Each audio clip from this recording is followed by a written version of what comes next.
It's Rick K. Jones. I got to start remembering or get used to saying that. And I'm welcoming you back to Shaboom, a podcast all about and for baby boomers. You may notice my appearance today. I'm a little rough around the edges. I got a Band-Aid on. I got a beard. Well, I did something that a lot of us baby boomers have to do these days. Twice a year, I have to go to my dermatologist because of all those years that we used baby oil as sunscreen. We now have all these skin cancers, and this week they found a number of them on me, so I can't shave because they burned me. I have a wonderful dermatologist who's not only my doctor but my good friend, but I affectionately call her the recreation director from Auschwitz, because she's constantly inflicting pain on me. There was a famous movie called Marathon Man with Dustin Hoffman, where a Nazi would drill as a dentist and without any Novocaine, trying to get secrets from him, and he would say, "Is it safe yet?" I think when she zaps me, she wants to say, "Is it safe yet?" But I'm kind of covered up today, so I look a little under the weather, but I'm feeling fine. Y'all, this week is my 40th wedding anniversary. And so the first song on this week's playlist is dedicated to my lovely wife, Charlotte, who will join me later today as our guest. It's the Van Morrison classic, Have I Told You Lately? Today's episode is all about relationships. I saw a Facebook quote this week that I want to read to you that I think is pretty good. Did you know that laughing at your own mistakes can lengthen your life, while laughing at your wife's mistakes can shorten it? Words of wisdom for sure. You know, our generation has seen a lot of changes in relationships. Most of us grew up in the 1950s that were kind of an innocent time. We call that the forever plaid time. There was a famous singer named Pat Boone. He wrote a song called April Love. It was about innocent love. It was about that. But then the 60s came along with the dawn of free love. And I think a big part of that was they came along with this invention called the pill. And the pill kind of changed everything because you could actually no longer have consequences from making whoopee.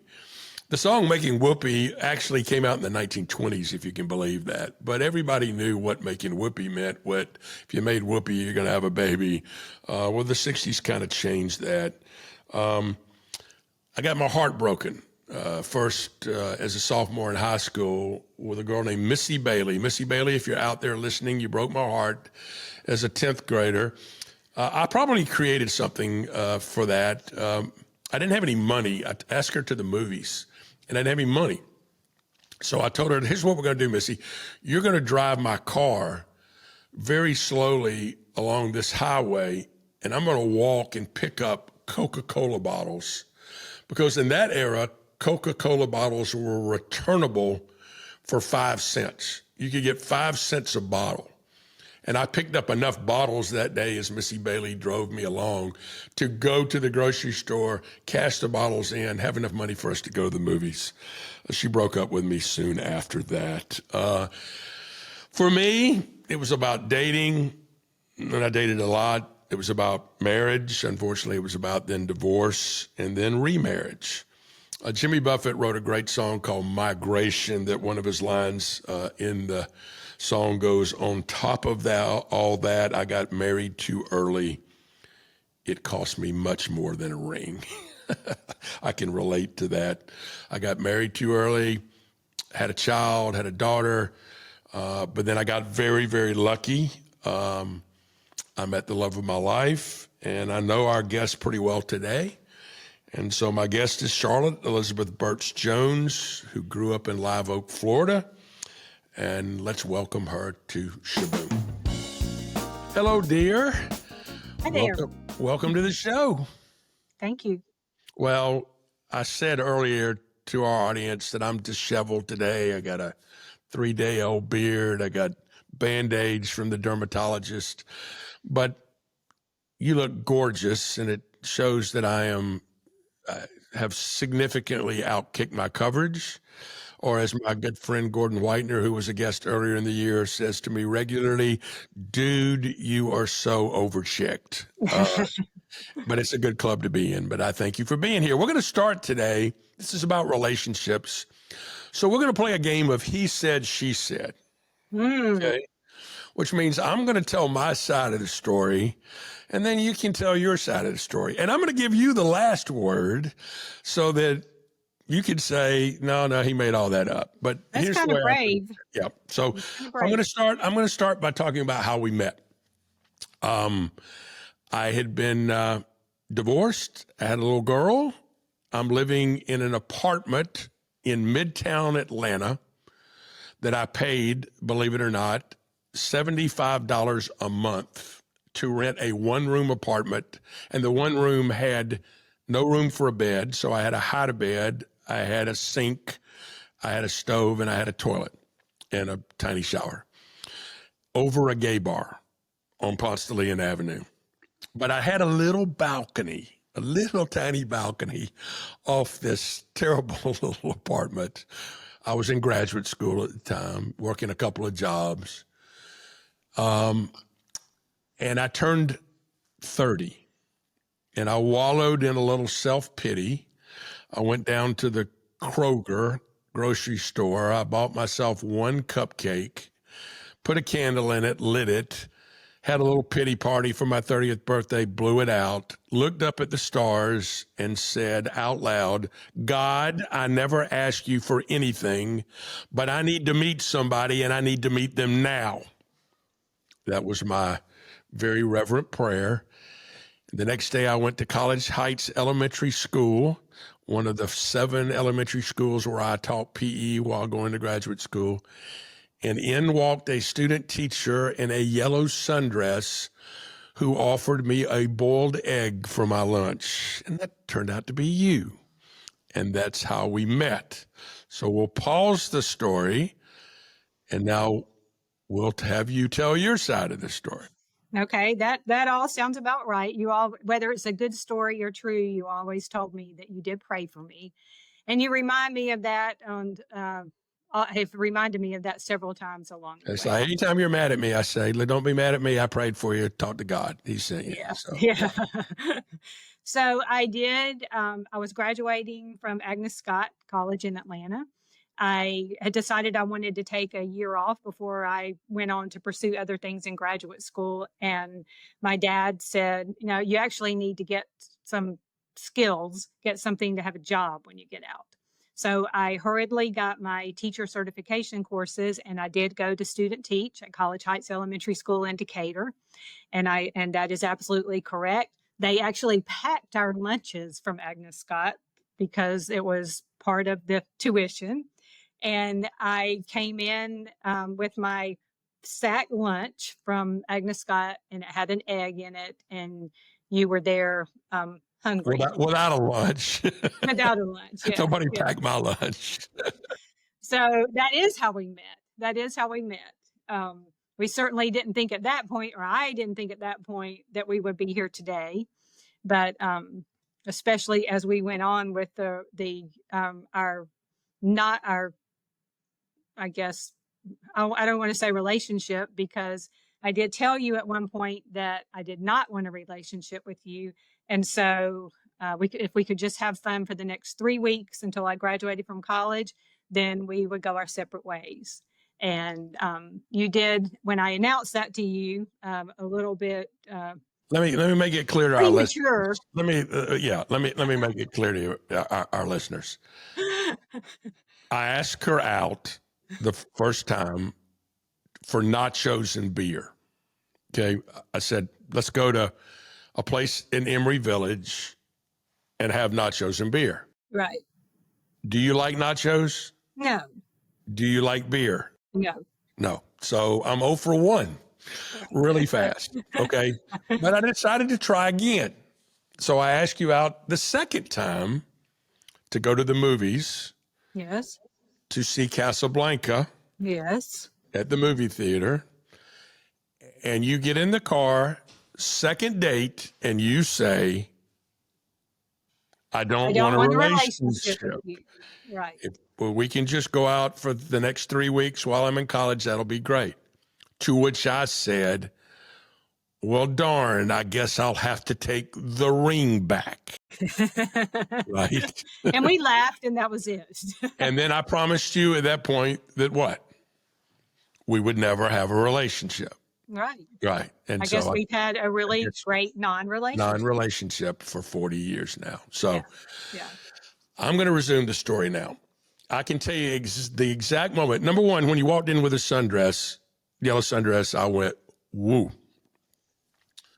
But I can tell you the day I fell in love with you. And it was, you had an entire first grade class of behavior disorder students.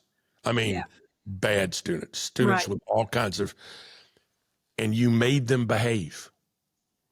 And we were getting ready to have PE, and you lined them up against the wall, and they listened to you, and they minded you. And that was the day I went, whoa, I think I can fall in love with this woman. And that was the day, because I was like, not only is she beautiful, she's accomplished. And it took us a little while, but we got there. So we came to Charleston, where we live today, and we went to Folly Beach, and that's where I proposed to you, Yes. on Folly Beach. And I made you 3 promises. I promised you what? I would always love you. You'd give me a back rub every night, and I would never be bored. And that I would never be bored part has been revisited a few times. Yes, you've tried to get me to take that back. Yeah. Yeah. But a promise is a promise. Again, I prayed for you, so if you got a problem with me, talk to God. And I promised you you would never be bored. So if you don't like what's going on, I'm sorry. I promised you that. So, Yeah. and we haven't had a very boring life, have we? We have not. No, we have not. We've been very blessed in so many ways, and it has not been boring. Sometimes I've prayed for boredom, but it hasn't been boring. And I would do it all over again. What do you think makes for a great relationship? I think you have to certainly love someone. You fall in love with them, and that changes through the years, gets better some days, not so much, but you really have to like the person. And I think we've always liked each other, a lot. We enjoy each other's company. But most of all, it's the same value system, because life is hard. It throws you lots of curveballs, and you need the same foundation on which to stand. You need to, for us, a faith in God, a you're passionate about so many things: your family, your work, me, your kids, your grandchildren, travel. There you live life at its fullest, and along the way you do have maybe some days that are very difficult. But if you have the same value system, it all works out. Yeah, I really believe that. I, I just think that compatibility lasts. Hmm. But I think romance can last too if you work at romance. Yeah. If you're truly in love with somebody, then you work at the romance and you do that kind of stuff. And part of that is we've gone to some romantic places. We went to the Napa Valley on our honeymoon. And that was an interesting place. I can remember I planned it so exquisitely where we were going to stay in a different inn every night. And one night we actually moved across the street. I Yeah. didn't realize the inns were so close to one another. Get all your luggage out, go across the street, go into another place. So it was that place that was fun. And then we've lived a lot of places. Of all the places we've lived, what place have you liked the most? That's hard to say, because when I think about this, I never wanted to move to any of them, but yet I'm glad I've been to all of them. I really enjoyed our time in England. I think we made the most of it. And I think there are good things about every place, but if I had to pick a place other than here, it would have probably been there, because I knew it would be short term. And when you know it's short term, you take advantage of the things that are there. rather than Yeah. thinking I'll do it later. Yeah. And who would have thought that our daughter and her husband and her kids, our grandkids, would live in England I know. today? And so it's just interesting how life sometimes comes full circle. Um, you enjoyed being a mom, but I think you enjoy being a grandmother a little bit more than being a mother. And Yeah. we have the joy of having one of our grandboys pretty close. Talk a little bit about that.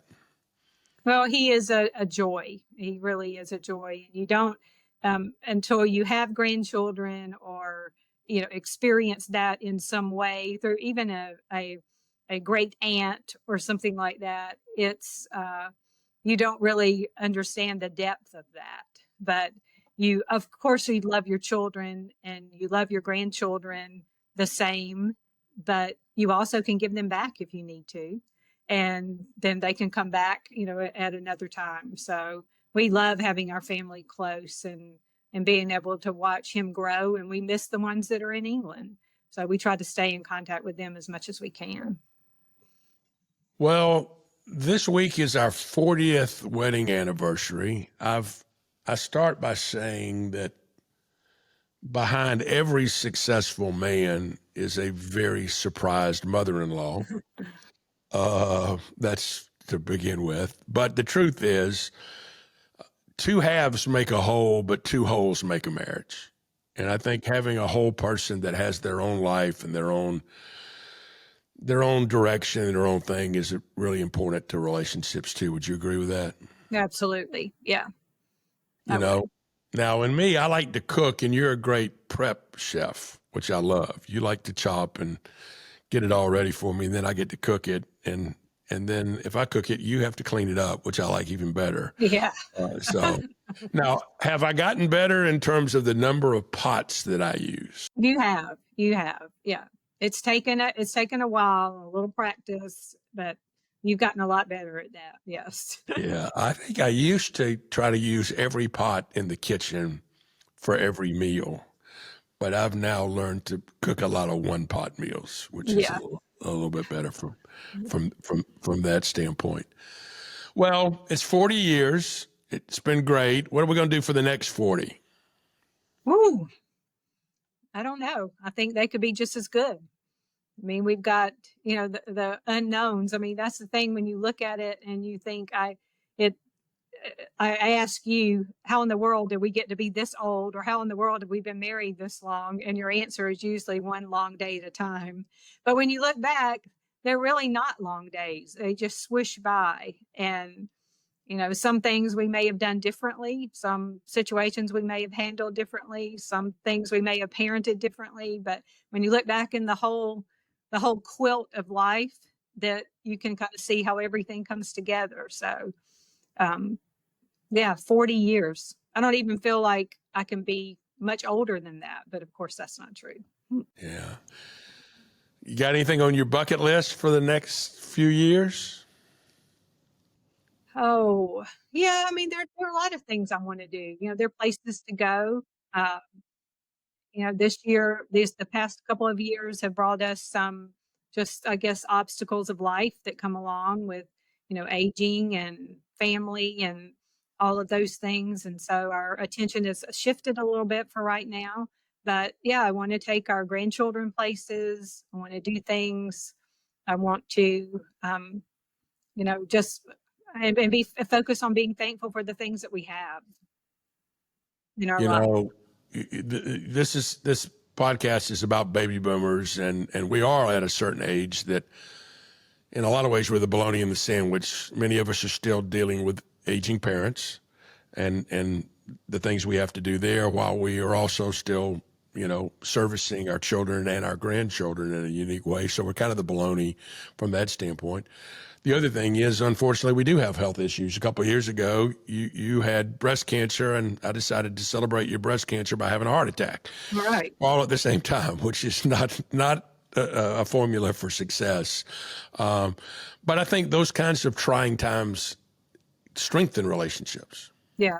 I think they can make them or break them. And that goes back to the same value system because life is hard and it does throw us curveballs. And So you have to go back and stand on those values together Well, yeah, I and want to. grow together too through all Yeah, of it. yeah, I think it's so important to try to grow together, and to grow together, you have to be present. I mean, you have to figure out ways to grow together. You have to put the time in. You have to be intentional about that. I want to close by saying this, though. You're a very godly woman. And I think Thank having you. sharing faith is essential to marriages. Talk about that a little bit. Well, it is. I mean, it's, if I think about, the obstacles, the good and the bad times that we've been through over the past 40 plus years. And, the one thing that grounds you is your faith in God. And if you don't have that, I really don't know how people go through those things and live and learn and, I guess be refined. But, that's very important to me. And that comes first. And I think that, our um, our whole existence is built on that. So, I mean, through, um, my later parenting years, I really went through some things that strengthened my faith and, made me learn to rely on it even more. And I think we do. I mean, I wish I didn't worry so much. I give things to God and I take them back. But I am a prayer warrior, and I'm honored to be that for people. Well, I do remind people that in the Bible, the term do not worry is in there 365 times, which is kind of unique. What a unique number, a one for every day of Yeah. And I every day of forget the it every year. day and I have to Yes, re-remind yes. me. And so that's part of it. Well, it's been a fun journey. It ain't over. As Yogi said, it ain't over till it's over. Happy 40th wedding anniversary, and thanks for being my guest today on Shaboom. Absolutely. Love you. When Charlotte and I first got married, I would sing her a song, which I promise not to do for y'all because you don't want to hear me sing. But it was a song by the Casinos. It's called Then You Can Tell Me Goodbye. The lyrics go, kiss me each morning for a million years. Hold me each evening with your charms. Tell me you love me for a million years. Then if it doesn't work out, then you can tell me goodbye. I love that song and she loves that song. It's now time for the boom. When I was in college at Georgia Southern, one night, a young minister from Campus Crusade of Christ came and did a little revival in our Hanner Field house. I don't remember anything he said but one thing. Josh McDowell said this as he was talking to all of these college students. He said, don't marry someone you can live with. Marry someone you can't live without. Wow, what a great saying. And that's the boom.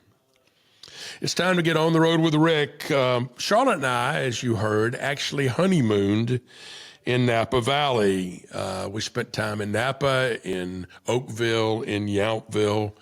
We've been back to Napa Valley a number of times. Several years ago, we went back to the Jimmy V. Wine celebration. That is a great event that raises millions and millions of dollars for the V Foundation for Cancer Research. The year we went, we were treated to a gala at Francis Ford Coppola's winery, and Michael McDonald, the great Michael McDonald, was the musical entertainment. Every time we've been to Napa Valley, we've eaten at the same place. It's the Mustard's Grill. It actually was founded in 1983, still going strong, still wonderful. Wood-burning stove, great steaks, chops, amazing wood-burning fish. They make the best onion rings we've ever eaten anywhere in the world. They're actually onion strings. They have great salads like Little Jim. It's kind of an elevated truck stop feel in a winery or in a place where there's grapes growing out back. The best part of Mustard's Grill, they have a wine list that's unbelievable, mostly with wines you can't get anywhere else. Such limited editions. So when you go, you don't really want to drive. You want to make sure that wherever your hotel is, they take you in the limo. so that you can eat all this great food and drink 4 or 5 bottles of wine and then be escorted back. It's Mustard's Grill on the Road with Rick. Speaking of California, one of my favorite songwriters of our era was the great Burt Bacharach. He died last year. He wrote a bunch of great songs with a lyricist named Hal David. We got 2 songs today on our playlist, one about love and one about love lost. The first song is a song about love. It's a song called Close to You, and it was recorded by Karen and Richard Carpenter, the Carpenters. We lost Karen Carpenter way too young. She suffered from bulimia and died of anorexia as a very young woman. But Close to You is one of the classic songs about love, and it's on the playlist. But the second is another Burt Bacharach favorite, a woman who's still with us today and still touring and still recording and still, doing concerts and television appearances and stuff. It's the great Dionne Warwick, and it's a great song about love lost. It's the classic Walk On By. It's now time to take a trip down memory lane. I have to admit, I'm a sucker for romantic movies. Don't tell anybody. It'll ruin my image. I don't want people to know I like chick flicks. I like romantic movies, but I do.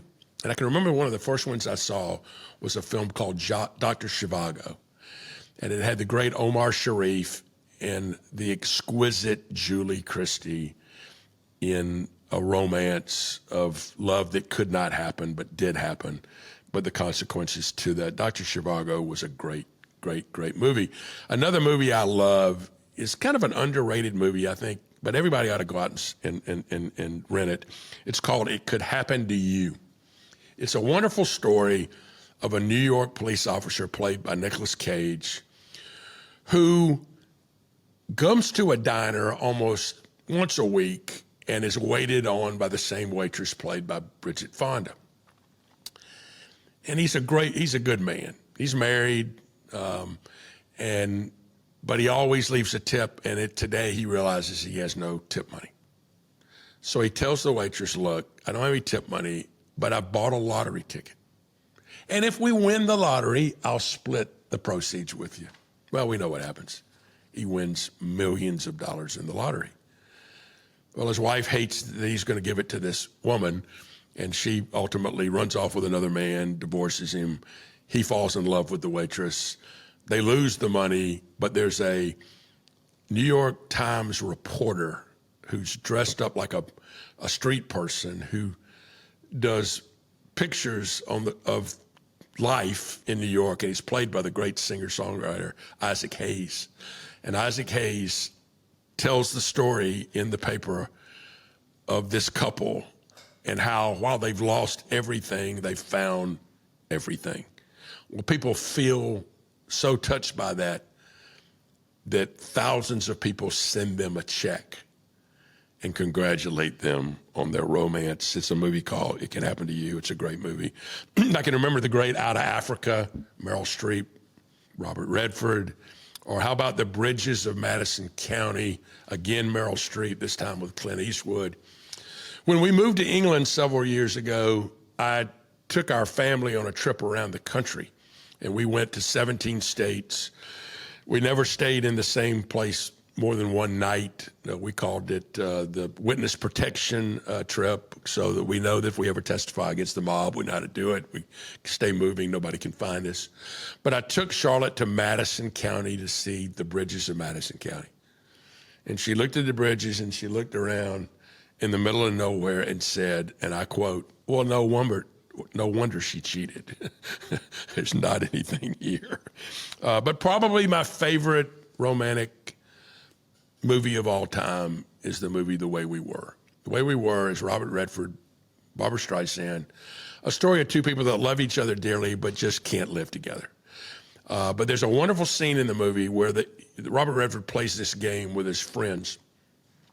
And the game is best day, best month, best year. Now, I like to play that game, and I'll play that game with my children, my grandchildren, with Charlotte. What was the best day? What was the best month? What was the best year? And that came from the classic the way we were. Hey, go to our Facebook page. It's Shaboom Podcast. Spend a little time there and tell me and post your favorite romantic movie of all time and why. We'd like to hear from you. The song of the week is all about the pain of unreturned love. It maybe is my favorite about that. It's written by a songwriter named Mike Reed. Mike Reed, believe it or not, was an All-American offensive lineman at Penn State University, playing for the great Joe Paterno, and later played for the Cincinnati Bengals. But he was also a songwriter, and he wrote this classic song that was recorded by Bonnie Raitt. When I saw Bonnie Raitt in concert at Lakewood Amphitheater, Bruce Hornsby opened for Bonnie Raitt, and he came on stage and played the piano when she sang this classic song, I Can't Make You Love Me. Wonderful song on the playlist. It's time for Wine and Wine. We talked earlier about honeymooning in the Napa Valley, and when Charlotte and I went out there 40 years ago, we went to a winery that had just opened called Monticello Wines. Well, they're still there, and they still make great wines, and they make a great sparkling wine called a Montreux Brut. Monticello Wines, a great sparkling wine. If you're going to have romance, you got to have sparkling wines, champagnes, Prosecco, and in this case, the Montreux Brut. Here's the wine. You've heard me say this today. I'm so blessed. I'm married to the love of my life. The wine, as it saddens me that others don't have the same. My wish for all of you is that you find or have the love of your life. On the playlist today is the story of a man who found the love of his life, but that love wasn't returned. It's the classic George Jones song, He Stopped Loving Her Today. It's now time for the last word. This quote was attributed to a person by the name of Roy Croft. The problem was Roy Croft didn't exist. It was a pseudonym. This is from a poet from the 1920s named Marilyn Carolyn Davies. And this is the last word. She says, why do I love you?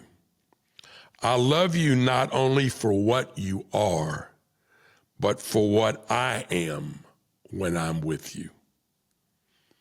Relationships are hard, but they're so worth it. But some simply don't work out while others do. I want to close with a story of two sisters. The first sister was a woman named Nora Ephron. Nora Ephron was a great writer and a great screenwriter and became a great movie director. She married a man named Carl Bernstein. Carl Bernstein was a reporter for the Washington Post. He was one of the two reporters, along with Bob Woodward, who broke the Watergate case.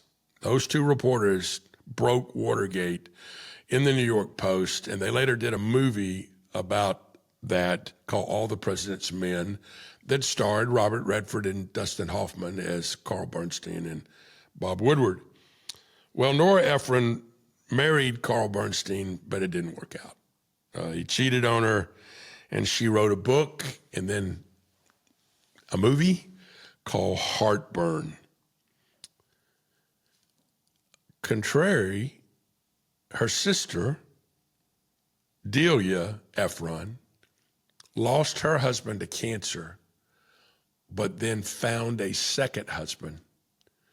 And she wrote a play that I recently saw on Broadway called Left on 10th. And it's about taking second chances after you've lost. Either you've lost from divorce, or in this case, you've lost because you became a widow. Our last song on our playlist today is from the movie Heartburn. It's the great Carly Simon song, Coming Around Again. I hope you'll come around again next week on Shaboom.